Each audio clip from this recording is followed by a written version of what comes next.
രീതിയിലേക്ക് മാറിക്കൊണ്ടിരിക്കുകയാണ്. അപ്പോൾ നിങ്ങൾ അങ്ങോട്ടേക്ക് ശ്രദ്ധിച്ചിരിക്കണം.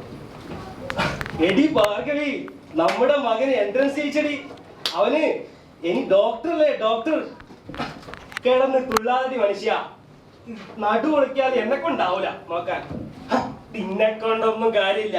ഞാൻ എന്റെ മകന്റെ ഗുളിക വാങ്ങും, ഗുളിക. അച്ഛാ, അതിന് എൻട്രൻസ് ജയിച്ചിട്ടേ ഉള്ളൂ.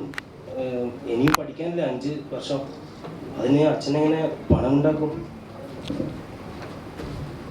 നമസ്കാരം. ഇത് എൻട്രൻസ് 40ാം സ്ഥാനം കിട്ടിയ ഉണ്ണിയുടെ വീടല്ലേ അല്ലേ? ഞങ്ങളങ്ങ് ധനശ്രീ കോളേജിൽ നിന്ന് വരിക.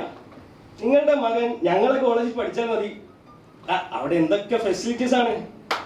ക്യാൻറ്റീന്, ഹോസ്റ്റല്, ക്ലാസ്, അങ്ങനെ വളരെ വിദഗ്ധമായ ഒരു കോളേജാണ്. സാറേ, ഞങ്ങൾ പാവങ്ങളാ. അവിടുത്തെ പ്രൈവറ്റ് കോളേജിലുള്ള ഫീസൊന്നും താങ്ങാനുള്ള ശേഷിയൊന്നും ഞങ്ങൾക്കില്ല. ഫീസാ? എന്ത് ഫീസ്? 2,40,000 ഒരു ഫീസാണോ ഒരു കൊല്ലത്തേക്ക്?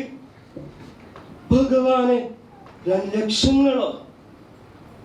ഉള്ളതെല്ലാം വിറ്റ് പെറുക്കിയാലോ ഒന്നും തികയില്ലല്ലോ.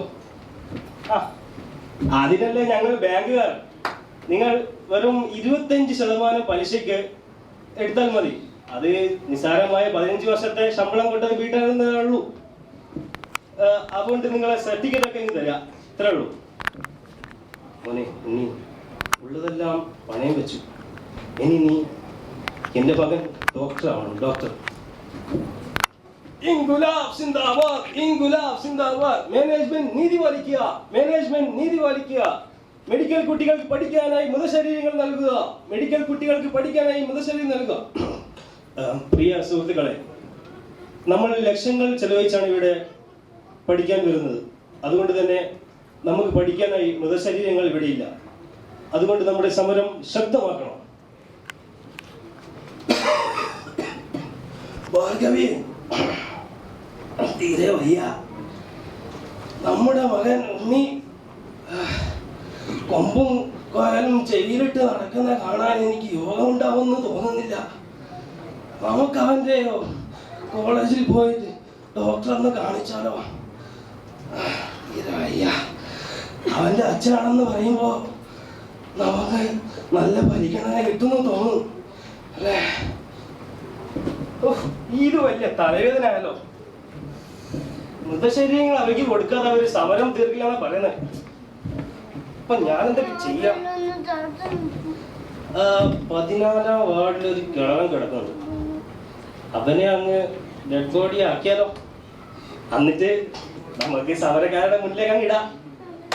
അതായിരിക്കും നല്ല ഐഡിയ.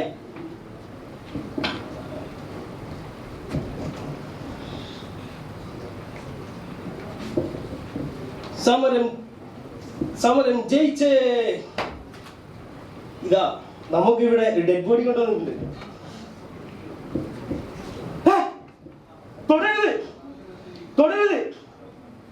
എന്താണ് ഉണ്ണി, ഒരു കിളവന്റെ ഡെഡ് ബോഡി കാണുമ്പോഴത്തേക്കും നീ സമനില തെറ്റിയോ? അല്ല, ഇതെന്റെ അച്ഛനാണ്.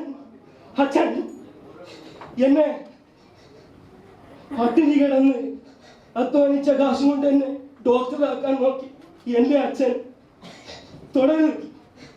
അമ്മേ, എങ്ങനെയാണ് എന്റെ അച്ഛൻ ഈ ഗതി വന്നത്?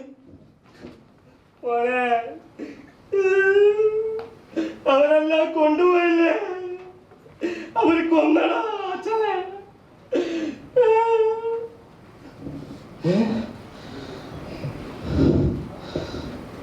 ഇല്ല അമ്മേ, ഇല്ല. ആ കഴുകന്മാർ അച്ഛനെ കൊത്തിനുറക്കുകയാണ്. ഞാൻ അവരറിയാതെ കൂട്ടിയിരിക്കും. അമ്മേ,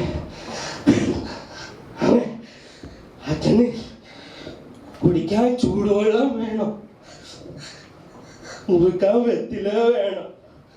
ഉണ്ണിക്കുട്ട ഡോക്ടറായിട്ട് വാങ്ങിക്കൊടുക്കാട്ടോ. ഉണ്ണിക്കുട്ടൻ ഡോക്ടറായിട്ട് വാങ്ങിക്കൊടുക്കാം.